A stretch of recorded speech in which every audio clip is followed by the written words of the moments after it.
Hi, this is Randy Finney with Right Side of the Chart, and this is an early session update for Monday, August 4th, 2025. It's 11:01 a.m. Eastern Time, so I'm starting the video, so we're about 2.5 hours into the trading day. And what I'll do here is, or I'm sorry, did I say 2.5? 1.5 hours into the trading day. So what I'll do here is just a quick update on the equity markets. I already got charts out to you with the levels to watch. As I always say, if you're interested in any, I did a video Friday and then I followed up immediately with this post to ES, letting you know it was at a good support level where a bounce was likely. And as I said then, bounce or no bounce, the next sell signal, which is still in play, we got the bounce, which was favored. That's where they're going to buy. That's the first really nice support. Again, it was this previous all-time high there on a 1 to 10. That's a 10. They're going to almost always buy a back test of a breakout. Now, the million-dollar question, where do we go from here? So I gave you on SPY and QQQ, you can see the gaps. Remember, futures trade 24/7 for the most part, other than the shutdown, 1 hour a day, from 5 to 6 p.m. Eastern, and then, of course, at the weekend after Friday evening, and then they pick back up Sunday evening. So you're not going to see the gaps in there like you will on the indexes, and those are what I said most likely bounce target. If you want to put some lines up, if we go backfill the gap, you can see right here you have some. Actually, that probably coincides with what I gave. Yeah, that is the same. Here, let's just get to the live charts. But before I move on, there's the futures. That's ES, the S&P 500. There's the NASDAQ 100. Again, same story. See this previous all-time high right here, back from early February. Take that across that line. That's what I have. That's exactly where we bounced. And it wasn't just that previous high. You can see we hit it, broke out, we back tested it with support. So these were the levels that the probability highly favored the dip buyers would step in there. And again, the million-dollar question is, or the next sell signals really is, if and when that level gets taken out. It's my expectation, because remember, this isn't a random pullback to support. It follows on the heels of breakdowns. We get those trend lines I was watching, the uptrend lines on NQ and QQQ and SPY and ES right there that were taken out. Not only that, let's roll back to the indexes. So there's QQQ. We had across the board last week bearish engulfing candles, and they're not the be-all end-all. We've had a couple, I think it was on SPY a couple months back, we had one that didn't end up marking the top. This is QQQ here. Let me just turn off everything and look at the you can see it nice and clear here on the daily chart. So there it is. So that was almost or possibly one there, but this is a clear, unmistakable bearish engulfing. Wiped out at least the last on QQQ. It looks like 1, 2, 3, 4, 5 candles. Again, you want to see it's the body, the fat part of a candle right here. And you need it to engulf the body of the previous candle or candle. So in this case, 1, 2, you take it across. You can see all these candles in one fell swoop were wiped out in a single day. And it's a very simple yet effective trading strategy with one of the best RR, risk reward profiles, in all of trading. Because if it does prove to be a topping stick, which I most certainly think it has the potential, I'm going to show you some things in this video, some new things you haven't seen in a while. Then, to short it, when you saw it on Friday, we had the sell signals that came right before that with the breakdowns of the uptrend lines. Then you're risking, as I said last week, a couple percentage points to make, again, your targets are going to be your targets. I've laid out for you. They've been here since last year. My 7th and final target, which is a long-term trade from the short back here. But again, we covered and we gained when T2 was hit there, T3. So that's when I say, which target your targets and how you trade. Everyone's trading style is different. Some are more active traders.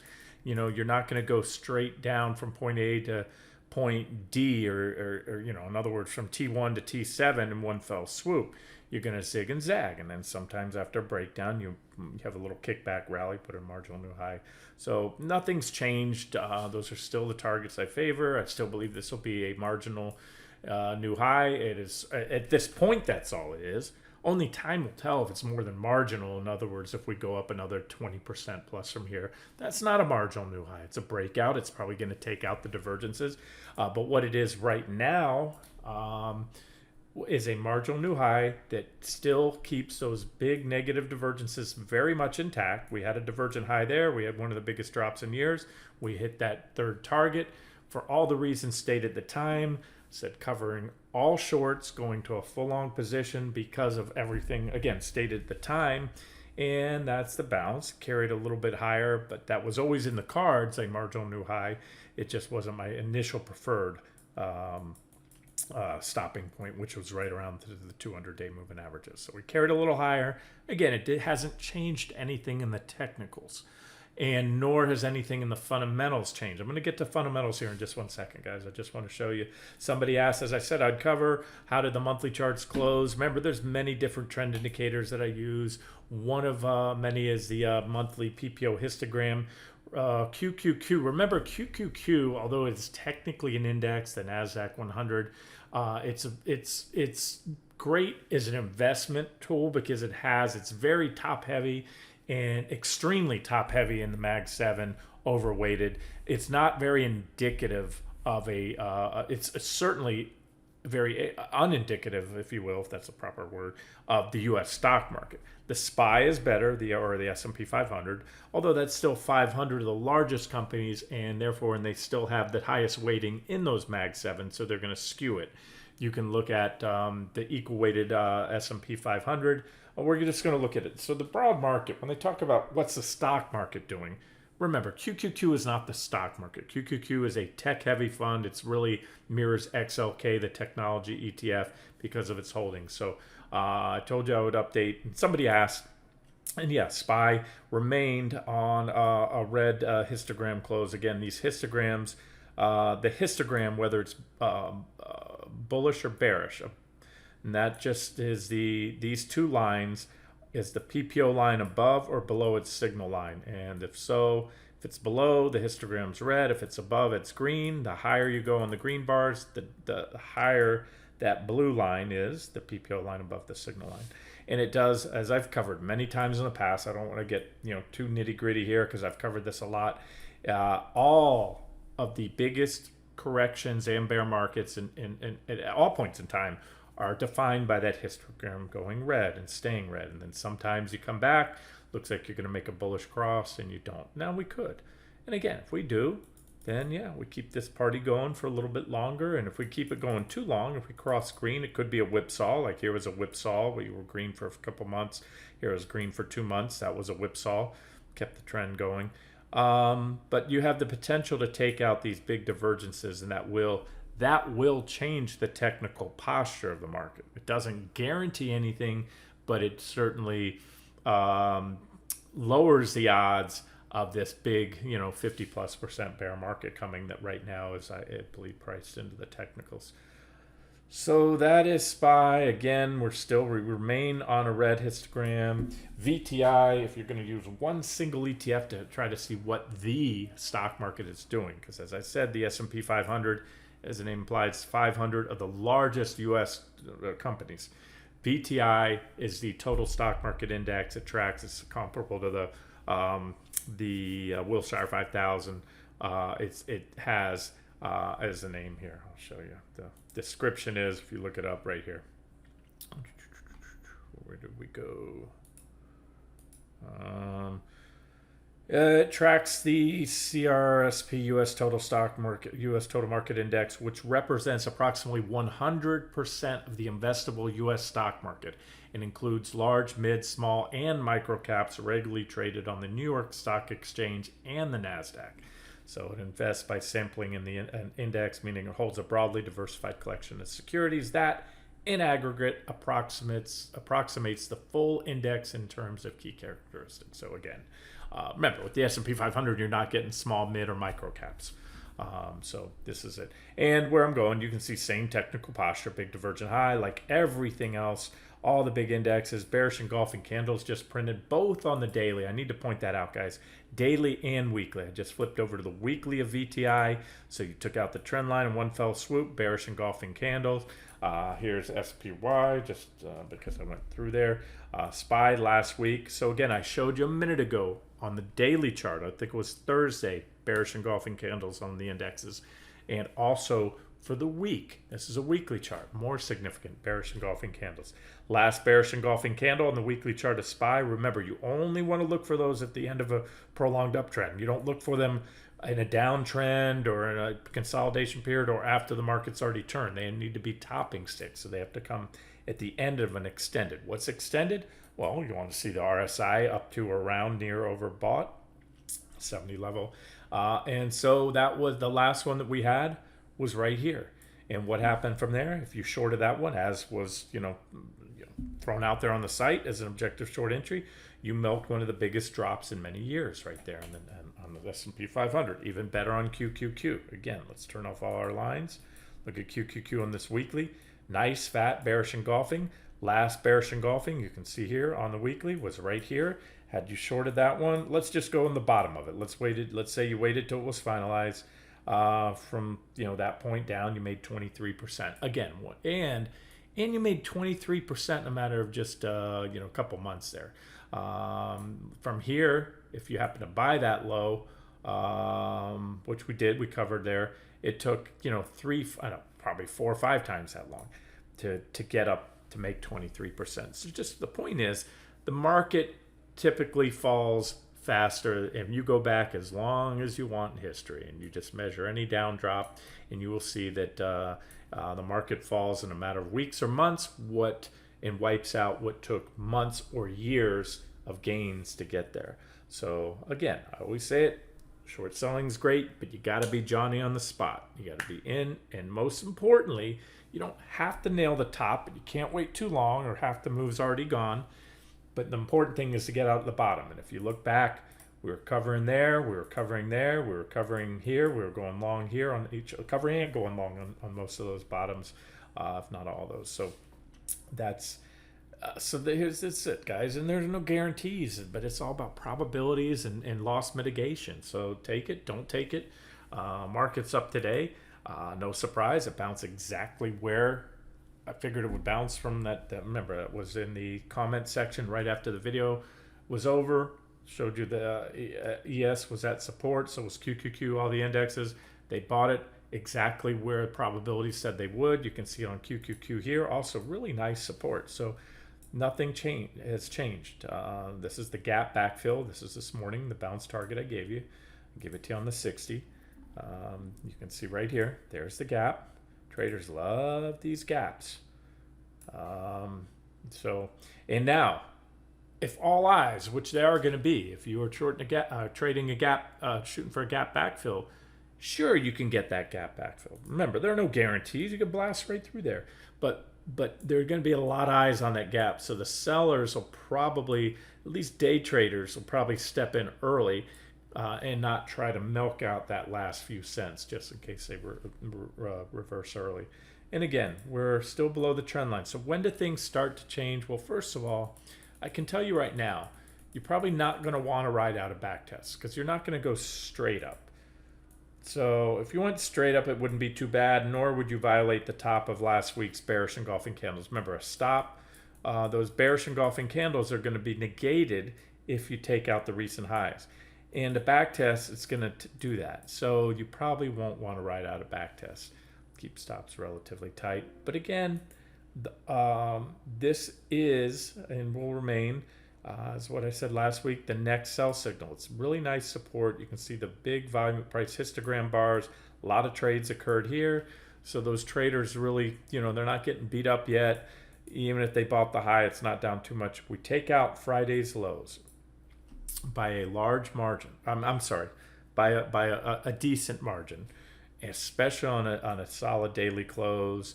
You want to wait for a 60-minute candle if you want to get in a little earlier.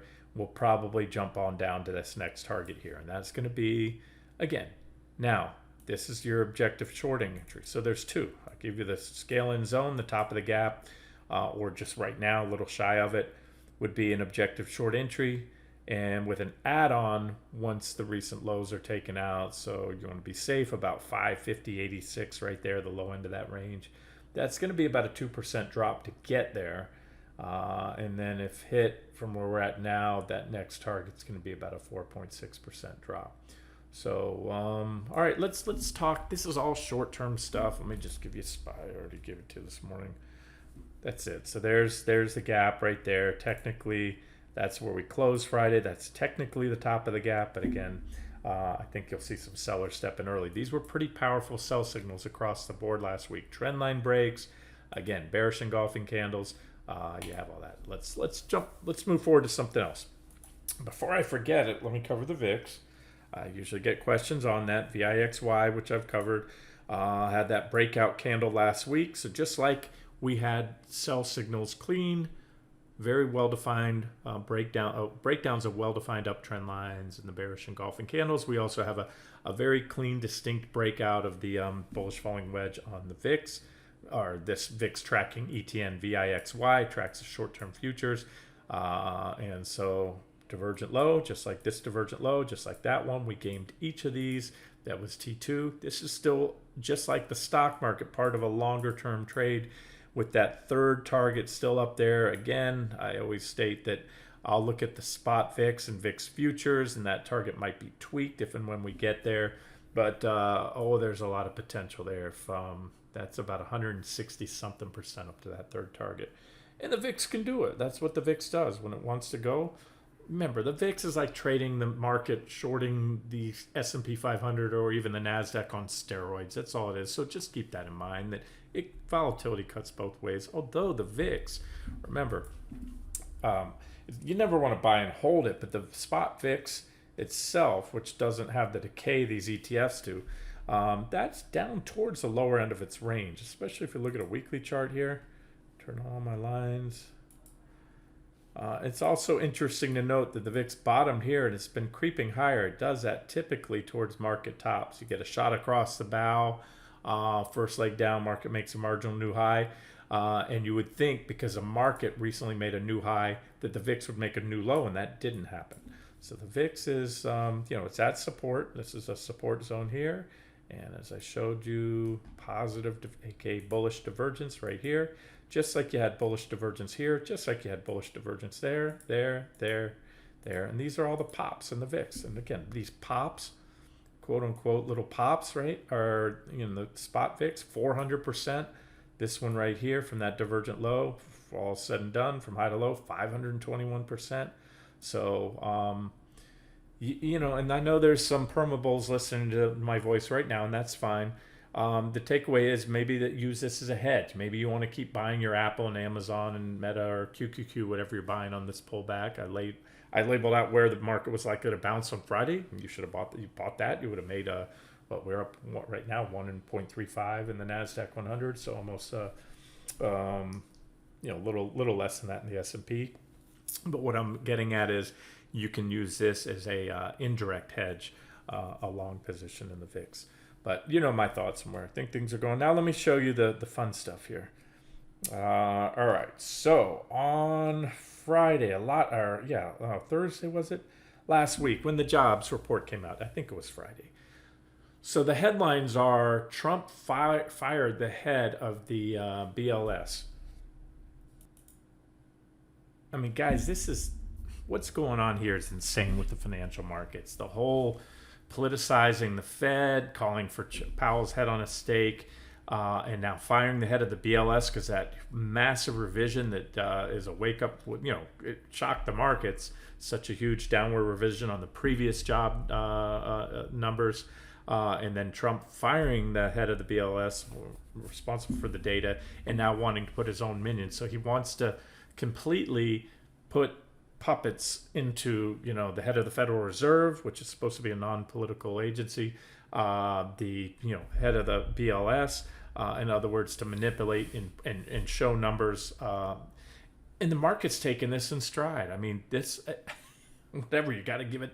You got to give the market that the resiliency in spite of these things. If you understand the importance of or the potential significance of that, basically you would have going forward, numbers that just couldn't be trusted, and then big, massive pension funds, hedge funds can't make important decisions if you can't trust the numbers. And again, we've talked about it. The numbers have never been 100% accurate. Revisions have always been a thing of the past. And as I've often talked about, and since even since COVID, but more so since in recent years, you've had, and with the Trump administration, a lot of layoffs in government agencies, and they've been using larger and larger, it might be the largest in history, amount of imputed data, where, in other words, big guessing game on a lot of economic numbers.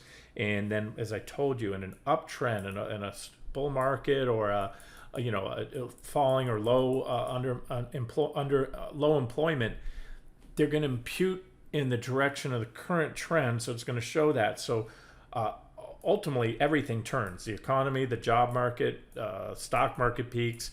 But when you're imputing data, it's going to tends to lead to a lag and over representing of the the job market after it's turned, still kind of assuming, and other statistics. So keep that in mind. That's important. And now I'm going to show you a chart. Let me just move forward. Let me show you the chart I want to show you here. Let's just cut through all this. All right, so let me find the federal funds futures, ZQ. Okay, ZQ, for those of you not familiar, federal funds rate. Remember, the Fed is, and it's funny because I should hold my tongue here. I know politics. Trump's an idiot. I'm just going to say it. The guy's an idiot. I thought Biden was an idiot too, for also different reasons. And not a big fan of his politics by any means. But I've shared this chart with you before many times. GYX.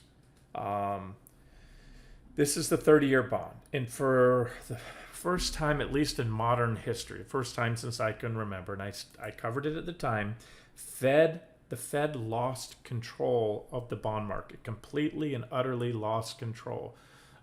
We had 3 back-to-back cuts, including a massive 50 basis point cuts, which we had back on September 18th.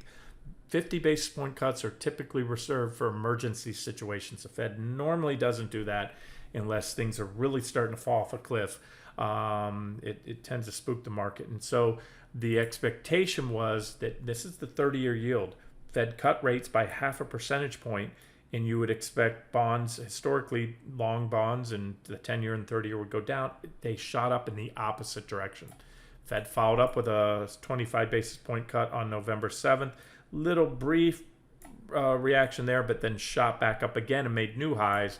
They followed up with one more 25 basis point cut, and rates spiked again even further. So in other words, from the first cut in a series of 3 cuts totaling a full percentage point, 100 basis points is 1 percentage point, you saw rates, just look at the overall trend, go nowhere but up. Then you had a little bit of abatement, but then they made new highs. And so this is proof that the Fed, Powell can put in who he wants. I'm sorry, Trump. Fire Powell, put in who he wants, appoint who he wants. But this proves that even if Powell were to get on bended knee and kiss Trump's ring and cut, as he's clamoring for him to do, we'll probably just see more of this, because for many reasons. In other words, the market is showing you, the bond market saying, you can cut rates to 0. That's just going to lead to more inflation. It's going to lead to more distrust in the U.S. financial system, and other countries won't buy, or they'll continue to sell U.S. bonds. So I just wanted to point that out, and that's why I say, why is he's sitting here clamoring Powell to cut rates and talking about how people can't get mortgages because of Powell, blaming that on him. But you can see what happened when the Fed cut rates. Mortgage rates went up, not down. So by that logic, it's almost inverse to what Trump is out there saying and clamoring for, right? I mean, there are no guarantees in this, but that has been the current trend. And until that's reversed, there's no reason to think otherwise. But let me show you the chart I want to show you here. So ZQ is federal funds rate futures. So mostly pros trading this. I've traded these in the past. And so when this goes up, you're betting that the chance of a rate cut is increasing. And so this was a spike here. There was a spike. This is what happened last week on those huge jobs revision. It sharply increased. I heard that it was, I'll pull it right now. I heard on that day we spiked all the way up to a 75% chance of a rate cut at the next meeting. You could see, in other words, one of the largest increases in the Fed funds futures, pricing in the chance of a rate cut. Rate chances were going down, down, down, and a huge, here, I'll pull it up for you right now. Okay, here's where you go. You go to CME, CMEgroup.com, just Google FedWatch. You'll get this tool here, and this is what everybody uses. All right, so what it shows you here is the target rate probabilities for the September 17th Fed meeting. The current target rate, this is where the Fed funds rate currently is. That's 425 to 450 means 4.25 to 4.5%. So they're showing you here that the chance now is 86. This is 85.9% chance. Here, I'll zoom in a little. You can see it in the video better. Of a 400 to 425 basis point rate, meaning you do the math, that's a 25% rate cut from where we're currently at. That's how that works. And only a 14% chance that the Fed doesn't cut rates. So that's pretty strong probability. So there it is. So you're going to most likely get the rate cut. This to me is comical. Honestly, this is comical. This is but it's also expected. I expect that was where we'd come in. That's where the market would likely bounce. The support we hit on Friday, and the logic for the bounce, besides technicals, buying that that nice support level, is that all of a sudden, despite what's going on with Trump, what's going on in the Middle East, what's going on with Russia, he's starting to bang the war drums again with the putting the submarines. I'm sure you guys follow and see what's going on there. But we now have at the next meeting, and rarely do you get so high and not get that cut. You have an 86% chance of a rate cut, which is pretty solid, right? And of course, that can and will change over there between now and then. But let me show you the chart that really just takes it home. And again, this is something I've showed you many times in the past, but not recently. And what this is, and this is what I said a minute ago, it's laughable how the market, and I haven't turned the TV on, and I'll only watch Bloomberg or CNBC when there's Powell's coming out to talk during a Fed conference, or I'm waiting to see what the initial results of a market moving report like GDP or jobs data, and then that's it. I just can't. I just can't. But when you do that, you hear what all the bobbleheads say, and they're marching out, and I'm sure they're talking about how this is bullish. Now we're going to get a rate cut. But again, I'm showing you a chart. You can interpret this your own way. If you see things different from me, let me know. I've covered this in the past, but not recently. I'm going to cover it right now for you, because this is just what baffles me, how the market is rallying on the fact that we're most likely to see a rate cut. Again, I've done this many times in the past. We're going to do it one more time. Those of you that follow me know what I'm talking about here. What we're looking at, this is historic federal funds rate. This is directly from Fred. That's the St. Louis Federal Reserve. So this isn't some little zero hedge, bear blog chart. These are the actual federal funds rates over time. So long as we can go back here to 1955, and the trend is very simple. What you're looking at, see these shaded lines? Those are recessions. All right. And we haven't had one in a while. Last one, if you blinked, you missed it during COVID, but it was. All right. At least as declared by the NEBR. But here you go. You have rate hiking cycles where rates go up. Why is that? Because the economy is growing. As the economy grows, they have to, can get overheated, so they'll raise interest rates to kind of slow growth down. And then invariably, this is just the cycle of rate cuts and really the business cycle of the economy. When rates peak, you get a recession will follow, and the Fed starts cutting because of the recession. It's either in play or they see the writing on the wall. But historically, without fail, the Fed has always been too late. They've been reactive, not proactive. But I want you to pay attention to the peaks here. So after a rate hiking cycle, what you will notice is they start cutting. And rates peak right before the recession. Again, look at the gray areas. I'm putting where these rate hiking cycles have peaked, either right in or shortly before a recession. And then what follows inevitably, again, look at rate hiking cycles, and you start to see rates go down. You see the rates peak. Again, federal funds rate peaks. They start to cut. Peaks, start to cut. Peaks, start to cut. Going to get the cuts again. With virtually zero exceptions.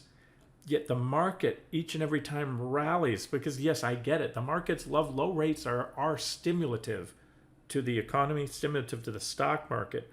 Only, however, once the business cycle has run its course. That's why ultimately after a recession starts, or we've been in one, they keep cutting rates and you get low enough and the cost of capital is cheap enough, then you start the business cycle turns from a contractionary to expansionary, from recession to economic growth or expansion, but not at the top of a cycle when everything's overvalued. So the takeaway here is that after a rate hiking cycle where normally lower interest rates, again in a vacuum, are bullish, it shows you the Fed, the only reason they start to cut is the recession. Again, you can just forget about reasoning and trying to explain it by logic. Look at history and look at these rate hiking cycles and look what happens once rates start.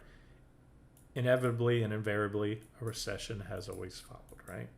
And so we're getting closer there. And I could do the same thing on yield curves. Everybody talked about how the yield curve inverted a couple years ago, but that's never been the signal for recession. It follows after yield curve inverts, but it's the uninversion.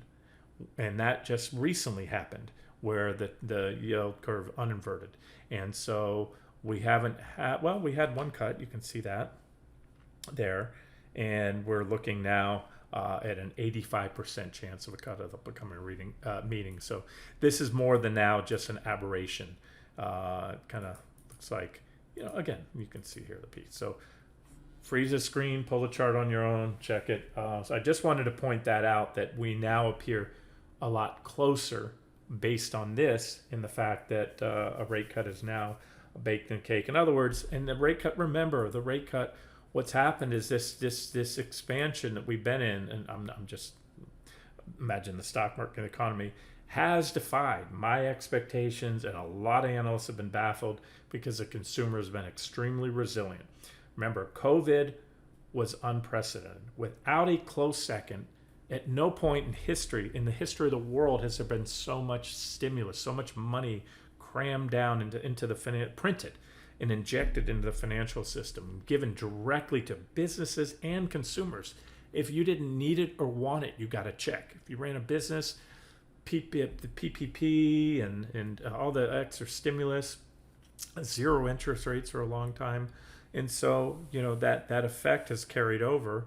But according to this, and if we do get that cut, which right now, again, 85, 86% chance, it's just going to show that a recession is most likely right around the corner, even though very few, I'm in that very, very small minority camp that says a recession is most likely will most likely start this year.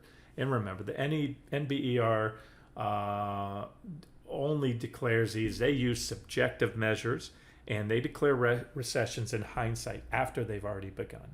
The traditional method is 2 quarters of contracting GDP, but the historical, but the NBER will be the official. The agency do officially declare that.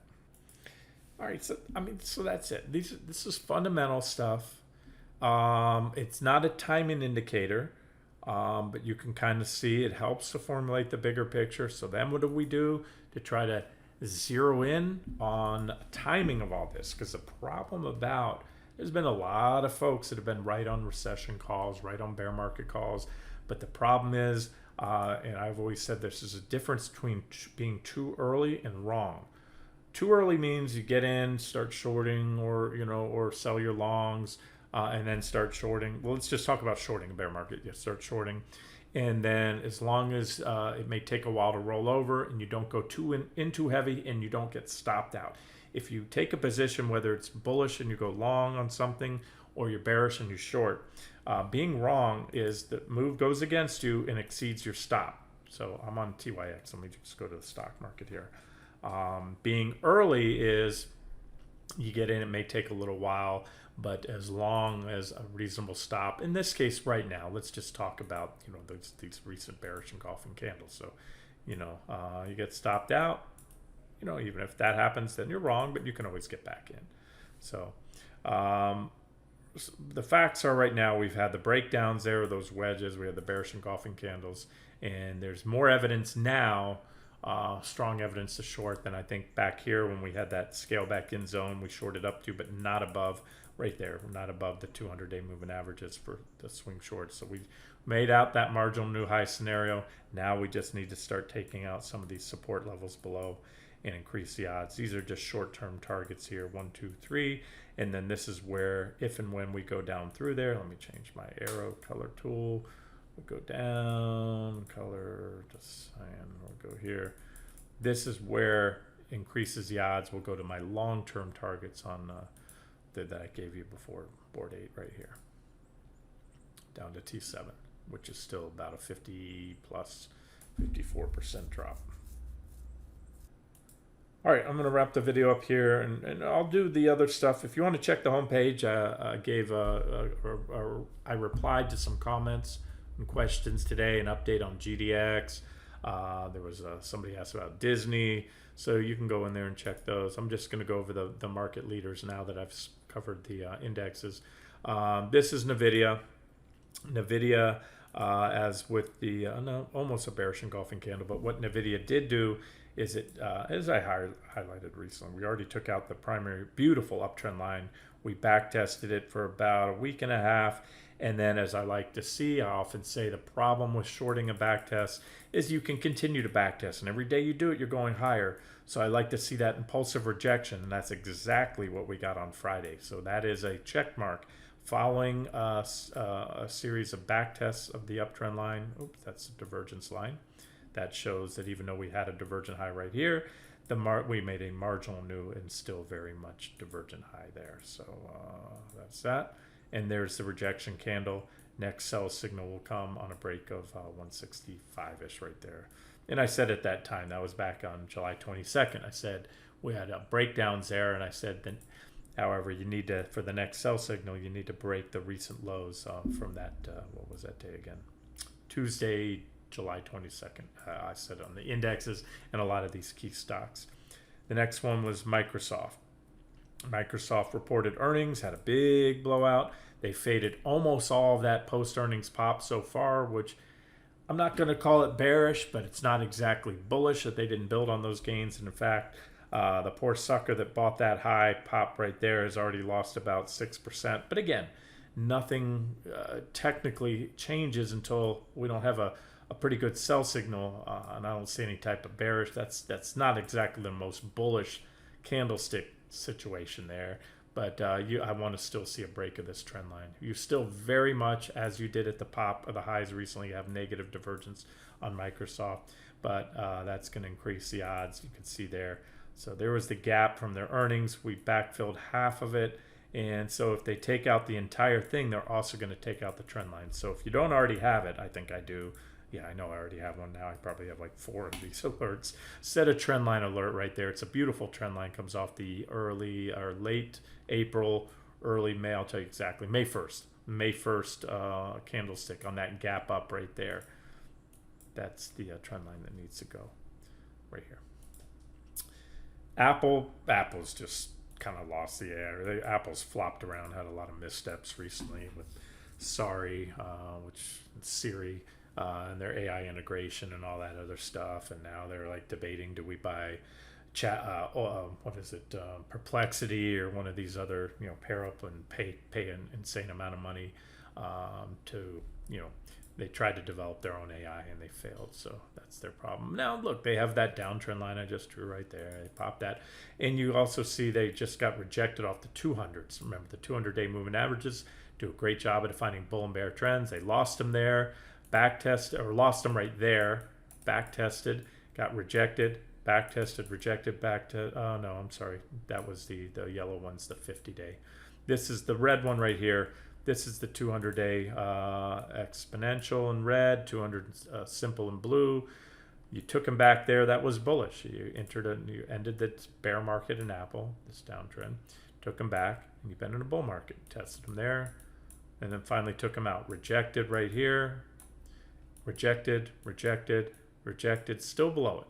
So if we can pop the 200 exponential and then the 200 simple above it, then I'm going to say, technically speaking, that's quite bullish for Apple.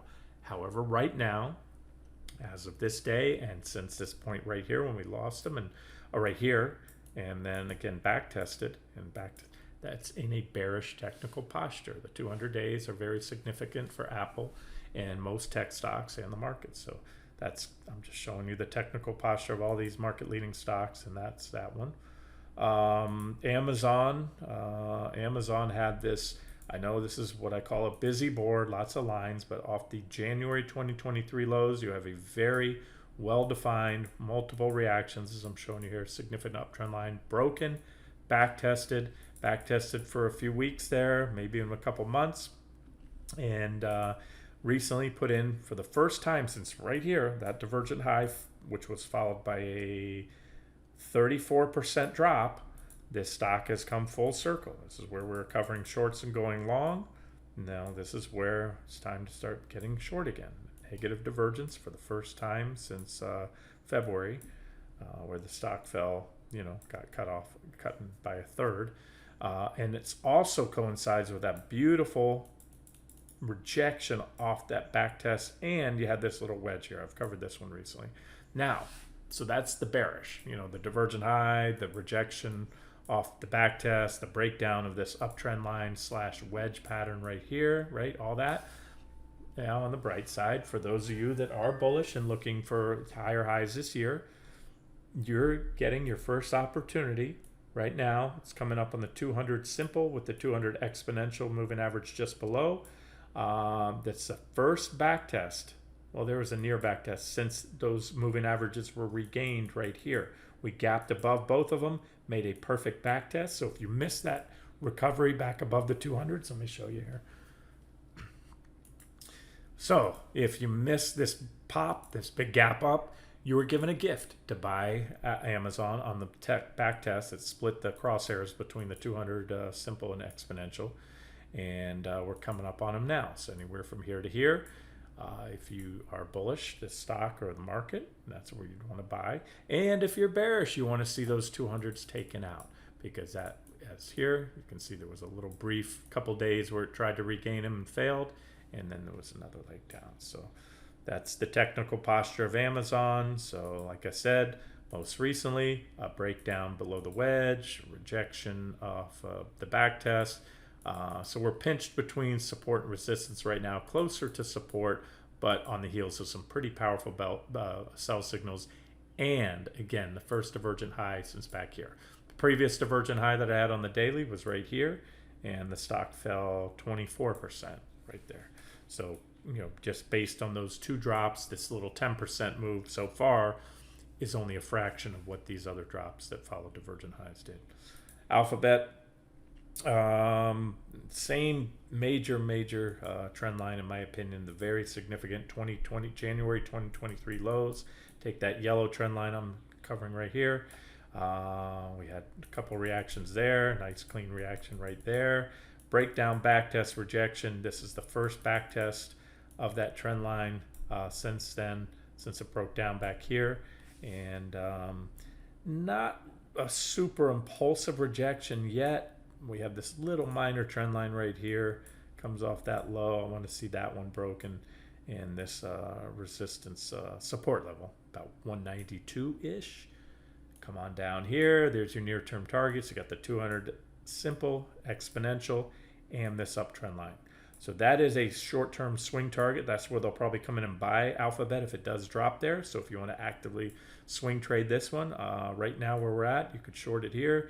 194 roughly, and it's going to drop, if I'm correct, about 9%.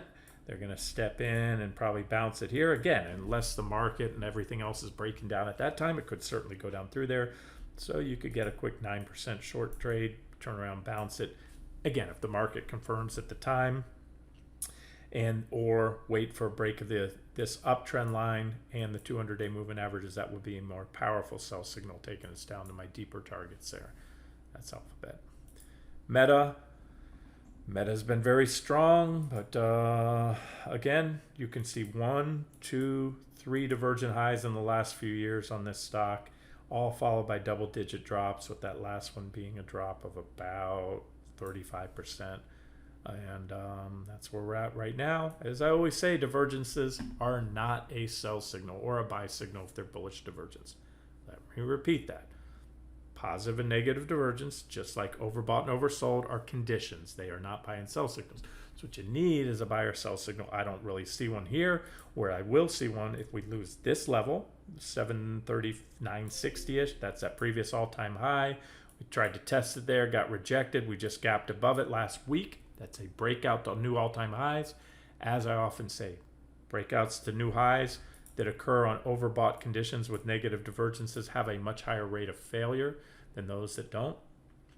So you need to see that. If it fails, that's a level you need to see it happen. We also have the potential maybe for an island cluster top. There's a cluster of candles if we gap down sometime this week. Okay, I had to pause the video there for a second. Coming back in, pick it up.